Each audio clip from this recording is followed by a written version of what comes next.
America ও Israeli জোটের বিরুদ্ধে তুমুল যুদ্ধের পরেও নিজেদের পরমাণু কর্মসূচি থেকে এক পাও পিছপা হয়নি ইরান, বরং নিজেদের জাতীয় স্বার্থে পরমাণু কর্মসূচি ইরানের অপরিহার্য হয়ে উঠেছে বলে ঘোষণা দিয়েছে তেহরান।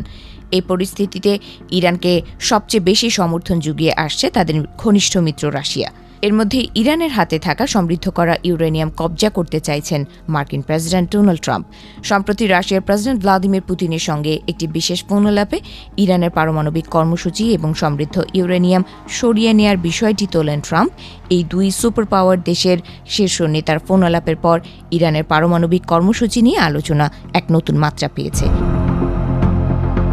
প্রেসিডেন্ট ট্রাম্পের দাবি অনুযায়ী ইরান থেকে সমৃদ্ধ ইউরেনিয়াম সরিয়ে নেওয়ার ক্ষেত্রে সহায়তার প্রস্তাব দিয়েছেন পুতিন, তবে সেই প্রস্তাব নাকি সরাসরি প্রত্যাখ্যান করেছেন ট্রাম্প। এর পরিবর্তে পুতিনকে ইউক্রেন যুদ্ধ বন্ধ করার আহ্বান জানিয়েছেন তিনি। অবশ্য ট্রাম্পের এই দাবি কতটুকু সত্য তা নিয়ে প্রশ্ন তুলেছেন অনেকে। রিপোর্ট অনুযায়ী ইরানের সমৃদ্ধ ইউরেনিয়ামকে পারমাণবিক ধূলিকণা হিসেবে অভিহিত করেছেন ট্রাম্প।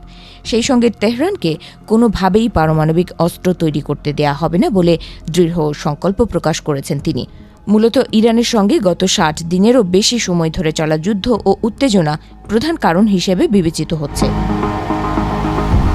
এদিকে জাতিসংঘের পারমাণবিক তদারকি সংস্থা IAEA নিশ্চিত করেছে যে মস্কো ইরান থেকে পারমাণবিক অস্ত্রের প্রধান উপাদান ইউরেনিয়াম মজুদ সরিয়ে নেয়ার ক্ষেত্রে এখনও আলোচনার সুযোগ খোলা রয়েছে।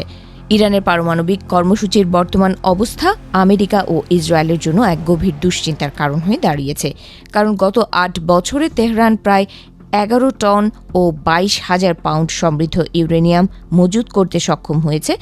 IAEA এর প্রধান রাফাল গ্রোসি বলছেন, ইরানের ইউরেনিয়াম মজুতের একটি বিশাল অংশ সম্ভবত ইস্পাহান পারমাণবিক কেন্দ্রে রয়েছে। গত বছরের জুন মাস থেকে চলতি বছরের বিভিন্ন সময়ে আমেরিকা ও ইসরায়েলি জোট এই পারমাণবিক কেন্দ্রে ব্যাপক বিমান হামলা চালিয়েছে। তবে তীব্র বিমান হামলার পরেও ইস্পাহান পারমাণবিক কেন্দ্রে সমৃদ্ধ ইউরেনিয়াম এখনও অক্ষত রয়েছে বলে ধারণা করা হচ্ছে। তবে ইরান পারমাণবিক অস্ত্র বিস্তার রোধ চুক্তির অংশীদার হলেও বর্তমানে IAEA এর সঙ্গে সব ধরনের সহযোগিতা বন্ধ করে দিয়েছে।